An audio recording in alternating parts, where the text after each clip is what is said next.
طيب هنعمل ايه بالادله دي؟ عاوز اقول لحضرتك، اعتقد ان هذه ادله خطيره وهي موجوده مع النيابه دلوقتي. هذا المشهد اللي ورا حضرتك الان اذا كان ظاهر على التلفزيون، أيوه. انا عايز انبهكم مين اللي واقف بيحرس مسيره البغال والجمال والخيل.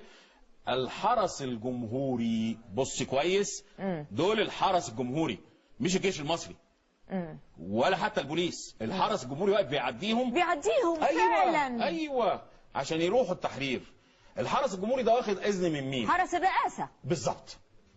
ده جزء جوهري، مسؤوليه مبارك ومسؤوليه رئيس الحرس الوطني اللي انا الحرس الجمهوري اللي انا هبلغ ضده خلال الايام القادمه ايضا، لان اول مره هتبلغ ضد الرئاسه.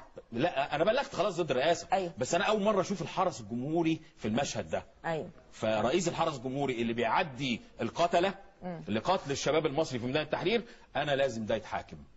هيتحاكم يعني هيتحاكم.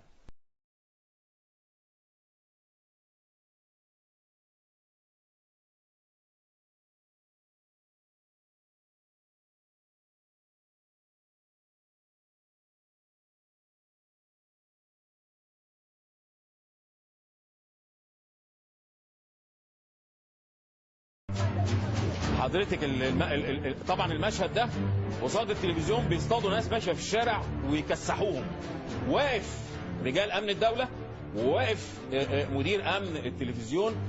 وفي المشهد السابق هتفاجئي بانه بتوع هنا بقى ده مشهد خطير جدا. العربيه اللي ماشيه دي حضرتك بتقتل الناس، بعد ما العربيه بتعدي من كل متر بتلاقي ناس ساقطه، ناس واقعه، وفي اسره كامله اتقتلت على الكوبري دوت.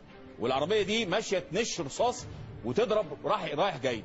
كل ما تعدي العربيه خطوه، ودي عربيه ميكروباص وقفت تلم الناس اللي اصيبوا، والناس عمالين يحطوهم في العربيه. ده حضرتك المراكب اللي عند كوبري نهايه كوبري قصر النيل اللي على ناحيه الزمالك. ايوه.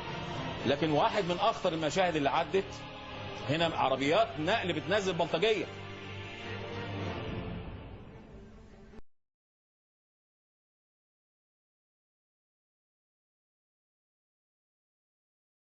الضباط اللي معاها لبس ميري. الضباط اللي معاها لبس ميري تلبس ميري. يسقط حكم المرشد.